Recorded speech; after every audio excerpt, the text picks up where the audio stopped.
Salut mes licornes, je vais vous parler d'un sujet. Je sens que ça va être intéressant, non? Ah non, non, non, non, pas de sexe. Pouce rouge.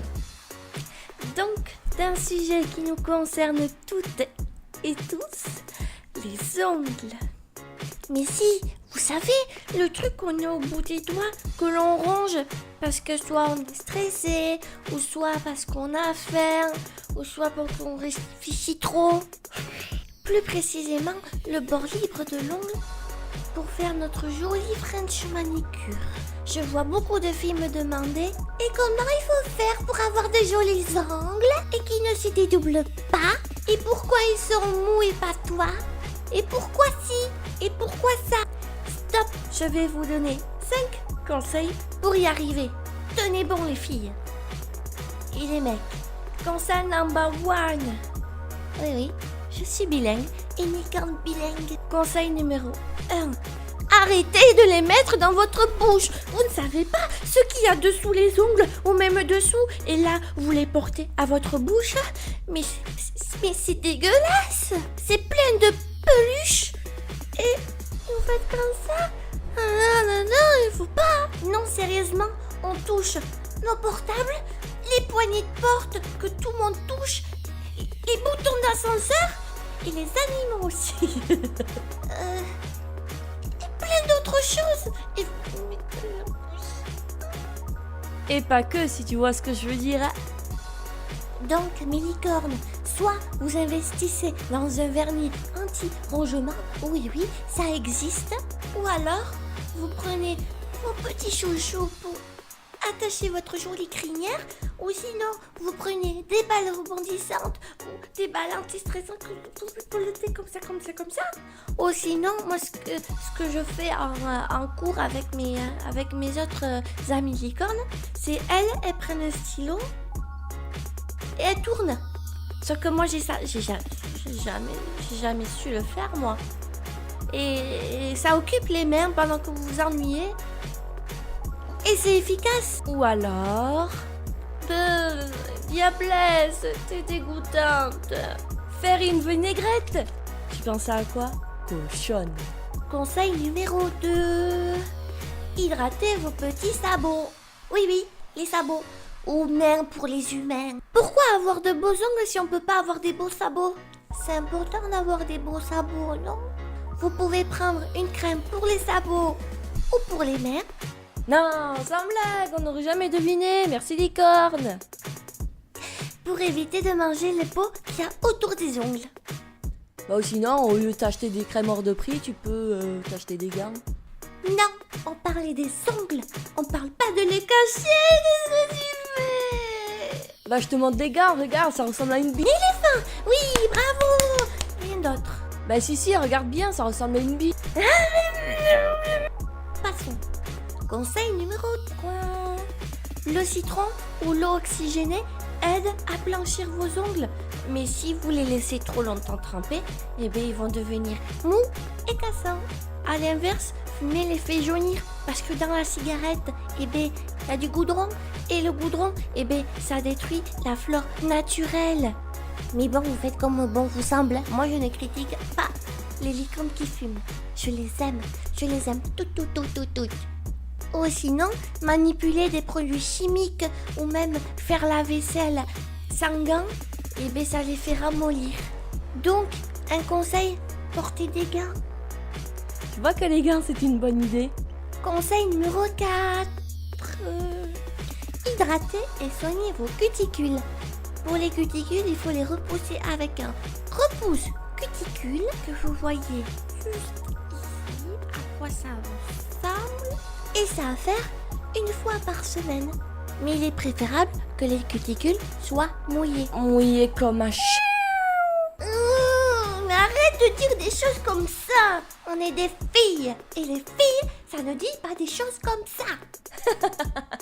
Ma pauvre licorne, tu me mens.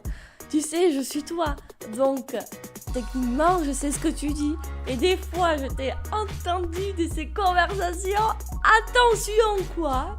La ferme. Donc, je disais, bien les hydrater pour les ramollir. Non!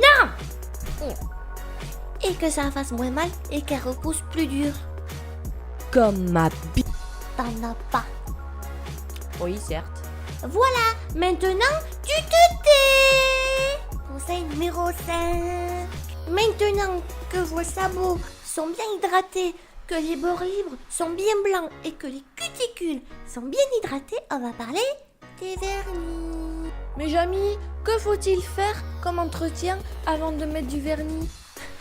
Sérieux, tu me files vraiment des répliques de merde, quoi. Eh bien, je vais te dire ce qu'il faut faire pour préparer l'ongle à recevoir du vernis. Il faut les dégraisser à cause de l'huile de cuticule. Après, il faut les polir pour les faire briller. Et après, on peut les limer. Les polir. Ça va vraiment faire ça à chaque fois? Oui. Bref, reprenons. Pour éviter que les ongles se dédoublent, il existe un produit miracle qui s'appelle le Navala scientifique que je mets juste ici, là. Ce n'est ni un vernis, ni de base. En fait, c'est un soin pour les ongles. Et en fait, il faut l'appliquer à la moitié du vernis sans toucher les cuticules pour éviter qu'elles soient dures. Mais si le produit a touché les cuticules, il faut vite prendre un dissolvant. Enfin, plutôt un coton imbibé de dissolvant et retirer le produit. Après, ce qu'il faut faire, c'est de limer les ongles. Oui, je sais, j'en ai parlé avant, ça va. Mais je vous montre comment il faut faire. Alors, en premier, arrêtez les va-et-vient. Il existe une technique toute simple que toutes les licornes peuvent faire. Attends, durcir, limer, va-et-vient. Et après, c'est moi la dégueu. Mais Chut, tu sais que j'ai raison. voilà pourquoi vous avez des ongles qui se dédoublent parce que vous les limez pas assez bien. Il existe plusieurs limes. Moi, celle que j'utilise, c'est une lime en verre parce que j'ai les ongles très mous et très fragiles. Et la lime en verre, eh bien, c'est parfait pour celle-là. Je vous la montre ici. Sinon, il y a les limes en grains. Alors, plus le grain il va être petit et plus ça va être doux et inversement pour les gros grains. Moi, j'aime quand c'est gros. Vous devez limer aussi par rapport à la fin que vous voulez mettre sur vos ongles. Alors il existe le carré, tout, le carré arrondi, comme ça. Là ça arrondit, là ça fait... Bon bref, je mets des photos ici. Hein. L'ovale est pointu et voilà. Moi j'ai opté pour l'ovale. Après les avoir limés, eh bien, il faut mettre une base. Ça ne vous est jamais arrivé que quand vous mettez un vernis de couleur foncée, et bien quand vous l'enlevez au dissolvant, et bien l'ongle, quand par magie, et bien il a pris la couleur du vernis. Ah, c'est fou ça! Eh bien oui, l'ongle est coloré. Maintenant, galérez avec vos ongles bleus. Donc en base, ce que vous avez, c'est une base durcissante, une base qui blanchit vos ongles, ou des bases anti-rongement des ongles, ou sinon ce que vous avez c'est une base. Moi c'est ce que j'ai, une base de chez Kiko. Après la base, vous la laissez sécher et après vous prenez votre petit vernis avec votre petite couleur et vous mettez une couche. Et après, laissez sécher. Laissez sécher, laissez sécher, laissez sécher. Je crois qu'ils ont compris. Oui, donc je disais, laissez sécher la première couche et après vous pouvez mettre la deuxième couche. Mais pour faire les deux premières couches, il faut faire bien attention de bien faire le contour de l'ongle. Parce que sinon, eh ben, ça fait moche. Et après la deuxième couche, eh bien, bien sûr, il faut laisser sécher. Si vous aimez les nail art, dessin sur les ongles, profitez-en. Regardez juste ici, là.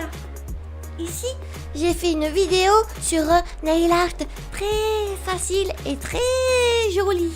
Et donc après, quand la deuxième couche de vernis est sèche, eh bien, il faut mettre du top coat. Et après, c'est fini. Youpi. J'espère qu'après avoir regardé ma vidéo, vos ongles demanderont des petits soins. En tout cas, si cela vous a plu, vous pouvez mettre un pouce arc-en-ciel juste en dessous de la vidéo. Mettez vos créations de nail art sur mon Facebook ou mon Twitter, j'y répondrai. Je vous dis à la prochaine, mes licornes, je vous aime. Ah, Bisous.